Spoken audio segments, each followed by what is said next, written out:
ഈ അടുത്ത കാലത്ത് ക്ലിനിക്കിൽ ഒരു പേഷ്യൻ്റ് വന്നിരുന്നു. പുള്ളി ഒരു ടീച്ചറായിരുന്നു. ആ പേഷ്യൻ്റ് വളരെ സങ്കടത്തോടുകൂടിയാണ് വന്ന് പറഞ്ഞത്. കാരണം ആ പേഷ്യൻ്റ് വരാനുള്ളൊരു കാരണം പുള്ളിയുടെ ഒരു ഫ്രണ്ട്, അവരുടെ ഒരു റിലേറ്റീവ് നമ്മുടെ അടുത്ത് വന്ന് അസുഖം മാറിയതുകൊണ്ടാണ് വന്നത്. ഡോക്ടറെ വളരെ സങ്കടത്തോട് പറയാം, ഡോക്ടറെ എനിക്ക് വായ്നാറ്റാണ്. കാരണം അതുകൊണ്ട് ഞാനൊരു ടീച്ചറാണ്, അതുകൊണ്ട് എനിക്ക് സ്റ്റുഡൻസുമായിട്ട് സംസാരിക്കാൻ പറ്റുന്നില്ല. സ്റ്റാഫ് റൂമിൽ ഇരുന്ന് കാര്യങ്ങൾ സംസാരിക്കാൻ പേടിയാണ്, ഇല്ലേ ആൾക്കാരായിട്ട് കമ്മ്യൂണിക്കേറ്റ് ചെയ്യാൻ വളരെ ബുദ്ധിമുട്ടാണ്. ഡോക്ടർ, ഞാൻ എല്ലാ മൗത്ത് വാഷും എല്ലാ സാധനങ്ങളും റെഗുലറായിട്ട് ഉപയോഗിക്കുന്നതാണ്, വളരെ കൃത്യമായിട്ട് ഹൈജീനിക്കായിട്ട് പോകുന്ന ഒരു വ്യക്തിയാണ്, യാതൊരുവിധ ദുശീലങ്ങളില്ലാത്തൊരു വ്യക്തിയാണ്. എന്നിട്ടും ബ്രഷ് ഡെയിലി ഞാൻ ഫുഡ് കഴിച്ചാലും ഇപ്പം സ്കൂളിൽ പോലും ബ്രഷ് കൊണ്ടാണ് പോകാറുള്ളത്, എന്നിട്ട് പോലും എനിക്ക് വായ്നാറ്റം വരികയാണ്. എന്താണ് ഡോക്ടർ അതിൻ്റെ കാരണം? ഞാൻ ആ പുള്ളിയോട് പറഞ്ഞു, ഇതിൻ്റെ വായ്നാറ്റത്തിൻ്റെ യഥാർത്ഥ കാരണം വരുന്നത് കേവലം വായിൽ നിന്നല്ല, അത് വയറുമായിട്ട് ബന്ധപ്പെട്ട ഒരുപാട് കാരണങ്ങളുണ്ട്. അതിലേറ്റവും പ്രധാനപ്പെട്ടത് വയറുമായി ബന്ധപ്പെട്ടതാണ് അതിൻ്റെ കാരണം. അപ്പോൾ ആ രൂപത്തിൽ വ്യക്തിയെ ട്രീറ്റ് ചെയ്യും, വളരെ എളുപ്പം തന്നെ പൂർണ്ണമായിട്ടും നമുക്ക് മാറ്റിയെടുക്കാൻ പറ്റും. ഞാൻ ഡോക്ടർ സയ്യിദ് മുഹസിൻ. ഇന്ന് നമ്മൾ സംസാരിക്കാൻ പോകുന്ന വിഷയം വായ്നാറ്റത്തിൻ്റെ കാരണം എന്താണ്, ഏത് തരത്തിൽ അത് നമുക്ക് പരിഹരിക്കാം, എന്തൊക്കെ രൂപത്തിൽ അത് വരാതിരിക്കാനുള്ള മുൻകരുതൽ എടുക്കാം എന്നാണ് സംസാരിക്കുന്നത്. വായ്നാറ്റത്തിൻ്റെ ഏറ്റവും പ്രധാനപ്പെട്ട കാരണം കൃത്യമായ രൂപത്തിലുള്ള ദഹനക്കുറവാണ്. ദഹനക്കുറവ് കാരണം വായ്നാറ്റുള്ള വ്യക്തികളെ നമ്മൾ പരിശോധിക്കുകയാണെങ്കിൽ 90% രോഗികളും അവർ കഫവുമായി ബന്ധപ്പെട്ട രോഗികളായിരിക്കും. അവർക്ക് കഫത്തിൻ്റെ ബുദ്ധിമുട്ടുണ്ടാവാറുണ്ട്. കഫത്തിൻ്റെ വർധനവ് ശരീരത്തിൽ ദഹന പ്രക്രിയ അത് വളരെയധികം വീക്കാക്കും. ഈ രൂപത്തിൽ വീക്കാവുന്നതോടുകൂടി കൃത്യമായ ദഹനമില്ലായ്മയും പിന്നീട് ആ കഫം അവിടെ കിടക്കുന്നുണ്ടാകുന്ന സ്മെല്ലാണ് യഥാർത്ഥത്തിൽ വായ്നാറ്റായിട്ട് പുറത്തു വരുന്നത്. ഇത് നമ്മൾ കേവലം മൗത്ത് വാഷ് ഉപയോഗിക്കുമ്പോൾ ഏറ്റവും പ്രധാനപ്പെട്ട പ്രശ്നം എന്ന് പറഞ്ഞാൽ മൗത്ത് വാഷിൻ്റെ മൗത്ത് വാഷിൻ്റെ ഏറ്റവും പ്രധാനപ്പെട്ട ഒരു കണ്ടൻറ്റ് ആൽക്കഹോളാണ്.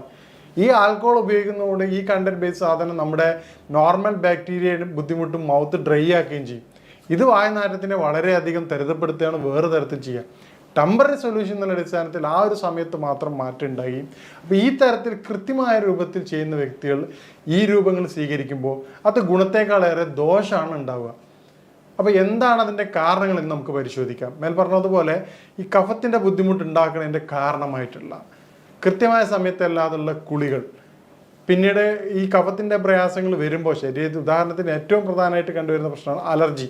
ഈ ബുദ്ധിമുട്ടുള്ള ആൾക്കാർക്ക് ഒരു 70 to 80% പേഷ്യൻസ് പറയുന്നത്, ഡോക്ടർ എനിക്ക് തുമ്മലിൻ്റെ ബുദ്ധിമുട്ടുണ്ട്, അല്ലെങ്കിൽ എനിക്ക് മൂക്കൊലിപ്പിൻ്റെ പ്രയാസമുണ്ട്, തലവേദനയുണ്ട്, അസിഡിറ്റി പോലെ തന്നെ എനിക്ക് ഏറ്റവും പ്രധാനപ്പെട്ട ബുദ്ധിമുട്ടാണ് ഡോക്ടറെ വളരെയധികം കഫത്തിൻ്റെ, കാരണം തല കുനിക്കുന്ന സമയത്ത് തലക്കനം വരികയാണ്. അപ്പോൾ കഫത്തിൻ്റെ ബുദ്ധിമുട്ട് എന്തൊക്കെയാണ് ശരീരത്തിൽ കാണിക്കുന്നത് ആ എല്ലാവിധ ലക്ഷണങ്ങളും ആ വ്യക്തി പറയുകയാണ്. അപ്പോൾ ഈ കാരണം നമ്മൾ പറയുമ്പോഴാണ് അവർ പറയുന്നത്, ഡോക്ടർ ഇതെനിക്കുണ്ട്. അപ്പോൾ കഫം വരാതിരിക്കാൻ എന്തൊക്കെ ശ്രദ്ധിക്കുക എന്നുള്ളത് നോക്കുകയാണെങ്കിൽ നമുക്ക് വായ്നാറ്റം ഒരുവിധം വരെ നമുക്ക് പരിഹരിക്കാം. അതിനുള്ള മാർഗ്ഗങ്ങൾ നമ്മൾ അവസാനം വിശദമായിട്ട് വിശദീകരിക്കുന്നതാണ്. ഇനി മറ്റൊരു പ്രധാനപ്പെട്ട കാരണമാണ് കോൺസ്റ്റിപ്പേഷൻ. കൃത്യമായ ശോധനയില്ലായ്മ വായ്നാറ്റത്തിൻ്റെ മറ്റൊരു പ്രധാനപ്പെട്ട കാരണമാണ്. കാരണം ഇന്നത്തെ ലൈഫ് സ്റ്റൈൽ കൊണ്ട്, കൃത്യമായ ഉറക്കക്കുറവില്ലാത്തത് കൊണ്ട്, രാത്രി വളരെ വൈകിട്ട് ഉറങ്ങുകയും രാവിലെ ലേറ്റായിട്ട് എഴുന്നേൽക്കുകയും ചെയ്യുന്നതിലൂടെ ദഹന പ്രക്രിയ വളരെ കുറവാണ്. ഇതേ രൂപത്തിൽ തന്നെയാണ് ഹൈ കലോറി ഫുഡ്. നമ്മൾ കഴിക്കുന്ന ഭക്ഷണം, ഉദാഹരണത്തിന് നമുക്ക് ആവശ്യത്തിലധികമുള്ള കലോറി ഫുഡാണ് ഇന്ന് കഴിക്കുന്നത്. ജങ്ക് ഫുഡായിട്ടായാലും മറ്റെല്ലാ രൂപത്തിലേക്ക് കഴിഞ്ഞാൽ, ഇപ്പം ജങ്ക് ഫുഡ് മാത്രമല്ല, നമ്മൾ പൊതുവേ ഡോക്ടേഴ്സ് കുറ്റപ്പെടുന്ന കാര്യമാണ് ജങ്ക് ഫുഡ് കുറ്റപ്പെടുത്തേണ്ട വേണം, യാതൊരു സംശയമില്ല. പക്ഷേ നമ്മൾ അറിയാതെ സൈഡിലൂടെ സംഭവിക്കുന്ന വേറൊരു കാര്യമുണ്ട്, അത് എണ്ണ പലഹാരങ്ങളാണ്. നമ്മൾ കഴിക്കുന്ന ഒരു സമൂസയൊക്കെ കഴിച്ചാൽ നോർമലി അതിൻ്റെ കലോറിക് വാല്യൂ എന്ന് പറഞ്ഞു കഴിഞ്ഞാൽ ഒരു 3 to 4 കിലോമീറ്റർ സഞ്ചരിക്കാനുള്ള എനർജി ഒരു സമൂസയിലൂടെ കിട്ടുന്നുണ്ട്. ഈ തരത്തിൽ നമ്മൾ ചായ കുടിക്കുന്ന സമയത്ത് 3-4 സമൂസ അല്ല 2-3 സമൂസ കഴിച്ച് ആ വ്യക്തി വരെ ബൈക്കിലാണ്, ആ തൊട്ടടുത്ത ഓഫീസ് പോയിട്ട് വീണ്ടും വെറുതെ ഇരിക്കുകയാണ്. പിന്നീട് കഴിക്കുന്ന ബർഗർ, അതുപോലെ ഓരോ ഫുഡ് കഴിക്കുന്നത് ഹൈ കലോറി ഫുഡാണ്. ഇത് നമ്മുടെ ബാലൻസിങ് ഇൻ ആൻഡ് ഔട്ടിൻ്റെ റേഷ്യോ യാതൊരുവിധ പൊരുത്തപ്പെടാത്ത രൂപത്തിലേക്ക് മാറുകയാണ്. ഇത് നമ്മുടെ ഫുഡ് സ്റ്റൈൽ മാറുന്നതോടുകൂടി കൃത്യമായ ഫിസിക്കൽ മൂവ്മെൻറ്റ്സ് ഇല്ലാത്ത അവസ്ഥ, നേരത്തെ പറഞ്ഞ പോലെ സഡൻഡറി ലൈഫ് സ്റ്റൈലിൻ്റെ കാരണമായിക്കൊണ്ട് വൈകി ഉറങ്ങി എഴുന്നേൽക്കുന്ന വ്യക്തി രാവിലെ കുളിച്ച് എഴുന്നേറ്റ് ഉടനെ ബൈക്കോ കാറോ എടുത്തിട്ട് ഓഫീസിലേക്ക് പോവാണ്. പിന്നീട് ഇതേപോലെയാണ് വൈകിട്ട് വരുന്നത്. കൃത്യമായ വ്യായാമത്തിന് സമയം അവർ കിട്ടാറില്ല. പിന്നെ ഓഫീസ് ഡോർ ടു ഡോറാണ്. ഫിസിക്കൽ മൂവ്മെൻറ്റ്സ് വളരെ കുറവാണ്. ഉദാഹരണത്തിന് പണ്ടൊക്കെ ട്രെയിനിൽ പോകുന്ന വ്യക്തികളാണെങ്കിൽ കുഴപ്പമില്ല, സ്റ്റേഷനിൽ നടക്കുന്ന ബുദ്ധിമുട്ടുണ്ടായിരുന്നു, നടക്കാനുള്ളൊരു ടൈം പോലും നമുക്ക് ഫിസിക്കൽ ആക്ടിവിറ്റീസ് കിട്ടാറുണ്ട്. ഇന്ന് സ്റ്റേഷനിലായാലും എല്ലാം നമുക്ക് ബൈക്ക് അല്ലെങ്കിൽ ഡോർ ടു ഡോറാണ്, കാറോ ബൈക്കോ കാര്യങ്ങളാണ് 90% പീപ്പിൾസ് ഉപയോഗിക്കുന്നത്. ഇത്തരത്തിൽ ഫിസിക്കൽ മൂവ്മെൻറ്റ്സ് കുറയുമ്പോൾ ശരീരത്തിൽ കോൺസ്റ്റിപ്പേഷൻ വന്ന് കണ്ടുവരാറുണ്ട്. ഇത് വായുനാറ്റത്തിൻ്റെ പ്രധാനപ്പെട്ട ഒരു വില്ലനാണ്. അപ്പം നിങ്ങൾക്ക് ഈ കോൺസ്റ്റിപ്പേഷൻ കൊണ്ടാണ് വായുനാറ്റം വരുന്നത്. വായുനാറ്റമുള്ള വ്യക്തികൾ കോൺസ്റ്റിപ്പേഷൻ അടിയന്തരമായിട്ട് ക്ലിയർ ചെയ്യേണ്ടതാണ്. അപ്പോൾ കോൺസ്റ്റിപ്പേഷൻ ക്ലിയർ ചെയ്യേണ്ട കാര്യം നമ്മൾ അവസാനം വിശദമായിട്ട് സംസാരിക്കുന്നുണ്ട്. പിന്നീട് ഉണ്ടാവുന്ന ഏറ്റവും പ്രധാനപ്പെട്ട ഒരു കാര്യമാണ് DNS, ഡീവിയേറ്റഡ് നാസൽ സിസ്റ്റം. മൂക്ക് വളഞ്ഞിട്ടുള്ള പേഷ്യൻസിന് വായുനാറ്റം കണ്ടുവരാറുണ്ട്. തുടർച്ചയായിട്ടുള്ള സൈനസൈറ്റിസ്, നേരത്തെ പറഞ്ഞ കഫത്തിൻ്റെ ബുദ്ധിമുട്ടുണ്ടാവണം, സൈനസൈറ്റിസ് ഉള്ള ബുദ്ധിമുട്ടുള്ള സൈനസ് ഇൻഫ്ലമേഷൻ ഉള്ള പേഷ്യൻസിന് ഈ പറഞ്ഞ വായുനാറ്റം വളരെ കോമൺ ആയിട്ട് കണ്ടുവരാറുണ്ട്. ഈ പറയുന്ന കാരണങ്ങളുള്ള വ്യക്തികൾ അതാത് കാരണങ്ങൾ ക്ലിയർ ചെയ്യാത്തിടത്തോളം കാലം നിങ്ങളെ ഈ അസുഖം നമുക്ക് പൂർണ്ണമായിട്ടും മാറ്റിയെടുക്കാൻ പറ്റാറില്ല. അതുകൊണ്ടാണ് പറഞ്ഞത്, ആ വന്ന പേഷ്യൻസിൻ്റെ തൊട്ട് മുമ്പ് അവർ റെഫർ ചെയ്ത പേഷ്യൻസിൻ്റെ അസുഖം വയറിൻ്റെ ബുദ്ധിമുട്ടായിരുന്നു. പക്ഷേ ഈ പറഞ്ഞ ടീച്ചറെ ബുദ്ധിമുട്ട് എന്താണെന്ന് കഫത്തിൻ്റെ ബുദ്ധിമുട്ടായിരുന്നു. അതുകൊണ്ടാണ് ഓരോ വ്യക്തികൾക്കും വ്യത്യസ്ത തരത്തിലാണ് അതിൻ്റെ രോഗകാരണം ഉണ്ടാകുന്നത്. ഈ രോഗകാരണങ്ങൾ മനസ്സിലാക്കാതെ നമ്മൾ ട്രീറ്റ് ചെയ്യുകയാണെങ്കിൽ അത് പൂർണ്ണ അർത്ഥത്തിലുള്ള ട്രീറ്റ്മെൻറ്റ് ആകില്ല. പിന്നീട് വരുന്ന കാര്യമാണ് സ്മോക്കിംഗ്. സ്മോക്കിങ് വായുനാറ്റത്തിൻ്റെ ഒരു പ്രധാനപ്പെട്ട ഘടകമാണ്. കാരണം അത് കൃത്യമായിട്ടുള്ള ഗ്യാസ്ട്രിക് പ്രോബ്ലം ക്രിയേറ്റ് ചെയ്യും. അത് പിന്നീട് ഇൻഡൈജഷനിലേക്ക് മാറുകയും ചെയ്യാറുണ്ട്. പിന്നീട് വരുന്നൊരു കാരണമാണ് സ്നീസിങ്, അലർജി, തുമ്മൽ. തുമ്മൽ നേരത്തെ പറഞ്ഞ പോലെ എന്തുകൊണ്ടാണെന്ന് വായുനാറ്റത്തെ കാരണം എന്ന് പറഞ്ഞാൽ തുമ്മലുള്ള വ്യക്തികൾക്ക് കഫം വർദ്ധിക്കുകയും പിന്നീട് അത് ബോഡിയിൽ ദഹന സംവിധാനം കുറയ്ക്കുകയാണ് ചെയ്യാറുള്ളത്. നേരത്തെ പറഞ്ഞാൽ പിന്നീടുള്ള കുറേ കാര്യങ്ങളാണ് നമ്മുടെ സഡൻഡറി ലൈഫ് സ്റ്റൈൽ മാറ്റുകയാണെങ്കിൽ നമുക്ക് വായുനാറ്റം ഒരു പരിധി വരെ തടയാവുന്നതാണ്. സഡൻഡറി ലൈഫ് സ്റ്റൈൽ ഏറ്റവും പ്രധാനമാണ്, ഫുഡും കൂടെ അതിൻ്റെ ഭാഗമാണ്. കാരണം നമ്മൾ ഹെവി ഫുഡ് കഴിക്കുകയും രാത്രി കാലങ്ങളിൽ നമുക്ക് ഈ പറഞ്ഞതുപോലെ സലാഡ് ഐറ്റംസ് കഴിച്ചിട്ടില്ലെങ്കിൽ അത് പിന്നീട് കോൺസ്റ്റിപ്പേഷൻ കാര്യങ്ങളും മാറാറുണ്ട്. അതും വായുനാറ്റത്തിൻ്റെ പ്രധാനപ്പെട്ട ഒരു കാരണമാണ്.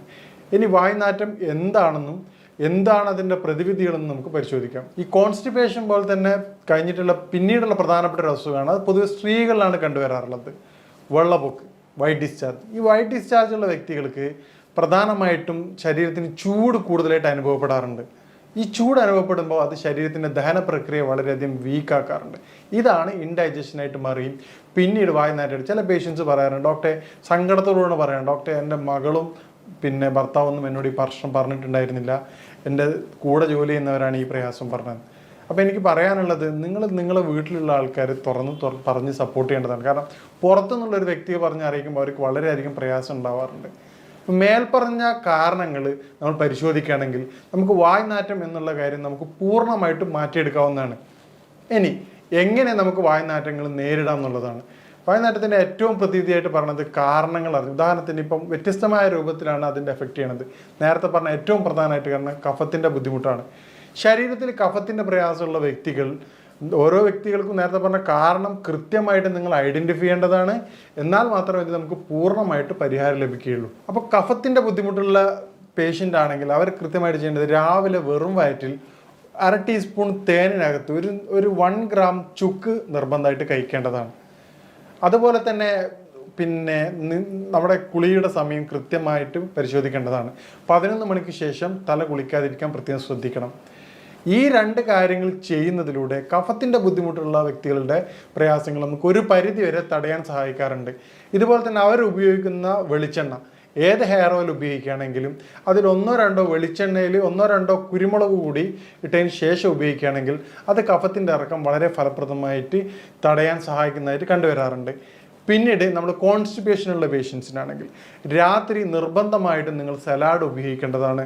അതുപോലെ തന്നെ നിങ്ങൾ സലാഡിൻ്റെ ഒപ്പം തന്നെ കക്കരി, പപ്പായ എന്നീ ഫ്രൂട്ട്സുകൾ ഉപയോഗിക്കുക. ഒരു വ്യക്തിക്ക് എന്ത് ഭക്ഷണം കഴിച്ചാലാണോ ദഹനത്തിന് സഹായിക്കുന്നത് ആ ഭക്ഷണ സാധനങ്ങൾ നിർബന്ധമായി ഉൾപ്പെടുത്തേണ്ടതാണ്. എല്ലാ വ്യക്തികളും നിർബന്ധമായിട്ടും 1/2 മണിക്കൂറെങ്കിലും ഫിസിക്കൽ മൂവ്മെൻറ്റ്സ് നിർബന്ധമായിട്ട് ചെയ്യേണ്ടതാണ്. കാരണം ഫിസിക്കൽ മൂവ്മെൻറ്റ് ശരീരത്തിൻ്റെ വളരെയധികം അത്യാവശ്യമായിട്ടുള്ള ഘടകമാണ്. ഇന്നത്തെ എല്ലാ ലൈഫ് സ്റ്റൈൽ ഡിസോർഡേഴ്സിൻ്റെയും അടിസ്ഥാന കാരണം ഫിസിക്കൽ മൂവ്മെൻറ്റ്സിൻ്റെ കുറവാണ്. പിന്നീട് നമുക്ക് ചെയ്യാൻ പറ്റുന്ന കാര്യമാണ് നേരത്തെ പറഞ്ഞ പോലെ വൈറ്റ് ഡിസ്ചാർജ് ഉള്ള സ്ത്രീകളിൽ, വയറിന് ബുദ്ധിമുട്ടുള്ള സ്ത്രീകളിൽ നമുക്ക് ചെയ്യാൻ പറ്റുന്ന കാര്യമാണ് തേൻ നെല്ലിക്ക. വയറിൽ ചൂട് കുറച്ച് തണുപ്പാക്കി മരുന്ന്, തൈര് ധാരാളം ഉപയോഗിക്കാവുന്നതാണ്. അതുപോലെ തന്നെ ജീരകത്തിൻ്റെ വെള്ളം. ഉച്ചയ്ക്ക് ഭക്ഷണം കൊണ്ടുപോകുന്നൊപ്പം തന്നെ ജീരകത്തിൻ്റെ വെള്ളം കൊണ്ടുപോവുകയാണെങ്കിൽ അത് ഡൈജഷൻ വളരെ സുഗമമാക്കുകയും അത് വായ്നാറ്റത്തെ കുറച്ചും കണ്ടുവരാറുണ്ട്. ഇതുപോലെ നമുക്ക് സിമ്പിളായിട്ട് നാച്ചുറൽ മൗത്ത് വാഷായിട്ട് ഉപയോഗിക്കാൻ പറ്റുന്ന സാധനമാണ് പിന്നെ ഇലാച്ചി. ഏലക്കായ 1-2 എടുത്തിട്ട് പ്രത്യേകം ശ്രദ്ധിക്കുക, പെപ്റ്റിസൈഡ് ഉപയോഗിച്ചതാണ് മാർക്കറ്റിൽ അവൈലബിൾ. അതുകൊണ്ട് അതിൻ്റെ പുറം ഭാഗം ഒഴിവാക്കിക്കൊണ്ട് കുരുക്കൾ മാത്രം ചവച്ചെടുക്കുന്നത് വളരെയധികം ഫലപ്രദമായിട്ട് കണ്ടുവരാറുണ്ട്. പണ്ട് കാലങ്ങളിലൊക്കെ ആൾക്കാർ ഇരട്ടി മധുരം, ഒരു ചെറിയൊരു കഷ്ണം ഇരട്ടി മധുരം എടുത്തിട്ട് ഒരു ചെറിയൊരു പീസ് എടുത്ത് ഇടയ്ക്ക് വായിൽ വെച്ച് ചവക്കുന്നത് കഫത്തിൻ്റെ ബുദ്ധിമുട്ട് കുറയ്ക്കാൻ വളരെയധികം സഹായിക്കാറുണ്ട്. ഈ തരത്തിലൂടെ കൺട്രോൾ ചെയ്യുകയാണെങ്കിൽ നമുക്ക് വായ്നാറ്റം എന്നുള്ളത് വളരെ എളുപ്പം തന്നെ പൂർണ്ണമായിട്ട് മാറ്റിയെടുക്കാവുന്നതാണ്. ഇനി വായ്നാറ്റം നേരത്തെ പറഞ്ഞതുപോലെ നമ്മുടെ പേഷ്യൻസിന് മാറുന്നതിൻ്റെ കാരണം അവരുടെ യഥാർത്ഥ കാരണം കണ്ടെത്തുന്നതിലൂടെയാണ്. മേൽപ്പറഞ്ഞ കാരണങ്ങളിലൂടെ നമുക്ക് വായ്നാറ്റത്തിൻ്റെ കാരണം മനസ്സിലാക്കിക്കൊണ്ടാണ് നമ്മുടെ ക്ലിനിക്കുകളിൽ രോഗികളെ പരിശോധിച്ച് കൃത്യമായ ചികിത്സ കൊടുക്കുന്നത്.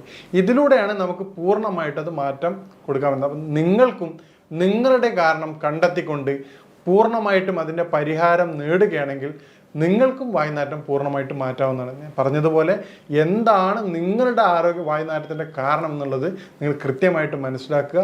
ഈ രൂപത്തിൽ മനസ്സിലാക്കിയിട്ട് അതിൻ്റെ പ്രതിവിധി തേടുകയാണെങ്കിൽ നിങ്ങളുടെ വായ്നാറ്റം നിങ്ങൾക്ക് പൂർണ്ണമായിട്ടും മാറ്റാവുന്നതാണ്. ഇനി ഇതുമായിട്ട് ബന്ധപ്പെട്ട സംശയങ്ങളും കാര്യങ്ങളും നിങ്ങൾക്ക് ബന്ധപ്പെടാവുന്നതാണ്. ഇനി മറ്റൊരു വിഷയമായിട്ട് കാണാം. നന്ദി.